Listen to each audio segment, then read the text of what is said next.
ಒಮ್ಮೆ ಯೋಚನೆ ಮಾಡಿ, ಬೆಳಗ್ಗೆ ಸ್ಕೂಲಿಗೆ ಏಳೋಕೆ ಅಲಾರ್ಮ್ ಕ್ಲಾಕ್ ಇಲ್ಲ ಅಂದ್ರೆ ಏನಾಗ್ತಿತ್ತು? ಖಂಡಿತ ತುಂಬ ಲೇಟ್ ಆಗ್ತಿತ್ತು. ಹೌದಲ್ವಾ? ಹಿಂದಿನ ಕಾಲದಲ್ಲಿ ಜನ್ರಿಗೆ ಆಟ ಆಡೋಕೆ ಅಥವಾ ಫ್ರೆಂಡ್ಸ್ ಭೇಟಿಯಾಗೋಕೆ ಸರಿಯಾದ ಸಮಯ ಹೇಗ್ ಗೊತ್ತಾಗ್ತಿತ್ತು ಅನ್ನೋದು ದೊಡ್ಡ ಪ್ರಶ್ನೆ. ಈ ದಿನದ ನಮ್ಮ ಆಳವಾದ ಚರ್ಚೆಯ ಉದ್ದೇಶ ಕೂಡ ಅದೇ. ಪ್ರಾಚೀನ ಸಾಧನಗಳಿಂದ ಹಿಡಿದು ಇಂದಿನ ಆಧುನಿಕ ಅಟಾಮಿಕ್ ಕ್ಲಾಕ್ಸ್ವರೆಗೆ ಸಮಯನ ಅಳೆಯುವ ಆ ಕುತೂಹಲಕಾರಿ ಪ್ರಯಾಣನ ಅರ್ಥ ಮಾಡ್ಕೊಳ್ಳೋಣ. ಅಂದ್ರೆ ಮುಂಚೆ ವಾಚ್ ಇರ್ಲಿಲ್ವಲ್ಲ, ಆಗೇನ್ ಮಾಡ್ತಿದ್ರು ಅಂತ? ಹೌದು, ಯಂತ್ರಗಳು ಬರೋದಕ್ಕೂ ಮುಂಚೆ ಮನುಷ್ಯ ಪ್ರಕೃತಿನೇ ತನ್ನ ಗಡಿಯಾರ ಅಂತ ಅಂದ್ಕೊಂಡಿದ್ದ. ಮುಖ್ಯವಾಗಿ ಸನ್ ಮೂಲಕ ಡೇ, ಮೂನ್ ಮೂಲಕ ಮಂತ್ಸ್ ಲೆಕ್ಕ ಹಾಕ್ತಿದ್ರು. ಓಹೋ, ಪ್ರಕೃತಿನೇ ಗಡಿಯಾರ? ನಿಖರವಾಗಿ. ಹಾಗೆ ಸೀಸನ್ಸ್ ಮೂಲಕ ಫಾರ್ಮಿಂಗ್ ಕ್ಯಾಲೆಂಡರ್ಸ್ ಕೂಡ ಮಾಡ್ತಿದ್ರು. ಆದರೆ ಸಿಟಿಗಳು ಬೆಳೆದ ಹಾಗೆ ದಿನದ ಸಣ್ಣ ಸಣ್ಣ ಭಾಗನ ಅಳೆಯೋಕೆ ಹೊಸ ಸಾಧನಗಳು ಬೇಕಾಯ್ತು. ಆ ನೆರಳಿಂದ ಕೆಲ್ಸ ಮಾಡೋ ಸನ್ಡೈಲ್ ಬಗ್ಗೆ ನಾನೆಲ್ಲೋ ಓದಿದ್ನಿ. ಆದ್ರೆ ಮಳೆ ಬಂದಾಗ ಅಥವಾ ಮೋಡ ಇದ್ದಾಗ ಸನ್ಡೈಲ್ ಕೆಲ್ಸ ಮಾಡಲ್ವಲ್ಲ?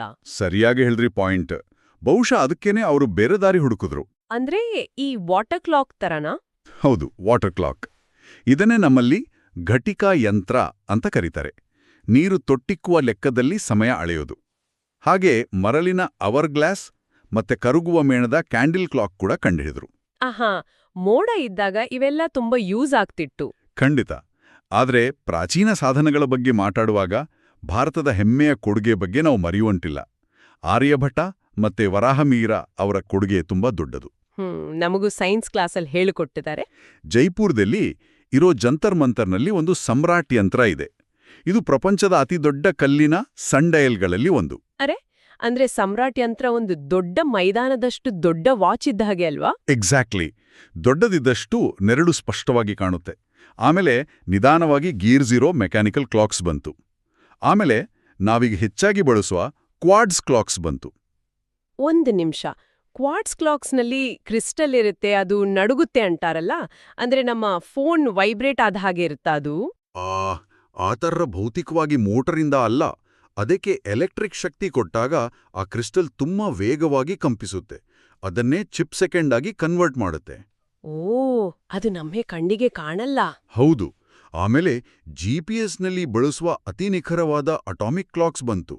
ಇವು ಆಟಮ್ಗಳ ಕಂಪನನ ಅಳೆಯುತ್ತವೆ.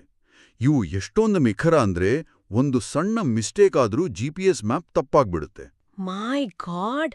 ಇಷ್ಟು ನಿಖರವಾದ ಗಡಿಯಾರಗಳು ಬಂದ್ಮೇಲೆ ಪ್ರಪಂಚದಾದ್ಯಂತ ಎಲ್ಲರಿಗೂ ಅರ್ಥ ಆಗೋ ಒಂದೇ ಭಾಷೆ ಅಂದ್ರೆ ಒಂದೇ ಅಳತೆ ಬೇಕಲ್ವಾ? ಅದೇ ವಿಜ್ಞಾನದ ಭಾಷೆ. ಸಮಯದ ಎಸ್ಐ ಯೂನಿಟ್ ಬಂದು ಸೆಕೆಂಡ್, ಅಂದ್ರೆ ಸಿಂಬಲ್ ಎಸ್. 60 ಸೆಕೆಂಡ್ಸ್ ಅಂದ್ರೆ 1 ಮಿನಿಟ್. ಮತ್ತೆ 60 ಮಿನಿಟ್ಸ್ ಅಂದ್ರೆ 1 ಆರ್, ಅಂದ್ರೆ ಒಟ್ಟು 3600 ಸೆಕೆಂಡ್ಸ್.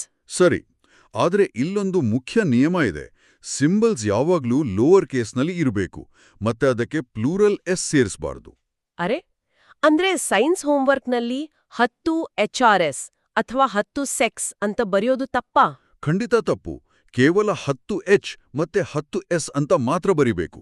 ಓಹೋ, ಇಷ್ಟು ದಿನ ನಾನ್ ತಪ್ಪು ಬರಿತಿದ್ದೆ. ಪರವಾಗಿಲ್ಲ, ಈಗ ಗೊತ್ತಾಯ್ತಲ್ಲ. ಇನ್ನು ಸ್ಪೋರ್ಟ್ಸ್ನಲ್ಲಿ ಮಿಲಿಸೆಕೆಂಡ್ ಬಳಸ್ತಾರೆ. ಅಂದ್ರೆ 1 ಸೆಕೆಂಡಿನ 1000 ಭಾಗ. ಓ, ರನ್ನಿಂಗ್ ರೇಸಲ್ಲಿ ಫಸ್ಟ್ ಯಾರು ಬಂದ್ರು ಅಂತ ನೋಡಕ್ಕೆ ಅಲ್ವಾ? ಹೌದು. ಹಾಗೆ ಮೆಡಿಸಿನ್ನಲ್ಲಿ ಅಂದ್ರೆ ಹಾಸ್ಪಿಟಲ್ನಲ್ಲಿ ಹೃದಯದ ಬಡಿತ ಅಳಿಯಕ್ಕೆ ಇಸಿಜಿ ಬಳಸ್ತಾರೆ. ಅಲ್ಲೂ ಸಮಯದ ನಿಖರತೆ ತುಂಬಾ ಮುಖ್ಯ. ವಾವ್! ಆಕಾಶದ ಸನ್ನ ನೋಡೋದ್ರಿಂದ ಶುರುವಾಗಿ ಹಾಸ್ಪಿಟಲ್ನಲ್ಲಿ ಇಸಿಜಿ ಮೂಲಕ ಹೃದಯದ ಮಿಡಿತ ಅಳೆಯುವವರೆಗೆ ಸಮಯದ ಪ್ರಯಾಣ ಎಷ್ಟು ಅದ್ಭುತವಾಗಿದೆ. ನಿಜ. ಇದು ಮನುಷ್ಯನ ಬುದ್ಧಿವಂತಿಕೆಗೆ ಒಂದು ದೊಡ್ಡ ಉದಾಹರಣೆ.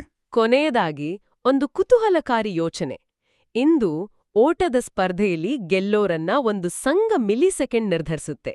ಹಾಗಾದ್ರೆ ಭವಿಷ್ಯದಲ್ಲಿ ಮನುಷ್ಯರು ಬೇರೆ ಗ್ರಹಗಳಿಗೆ ಹೋದಾಗ ಸಮಯನ ಇನ್ನೆಷ್ಟು ಸಣ್ಣದಾಗಿ ಅಳೆಯಬಹುದು? ಕಲ್ಪನೆ ಮಾಡ್ಕೊಳ್ಳಿ.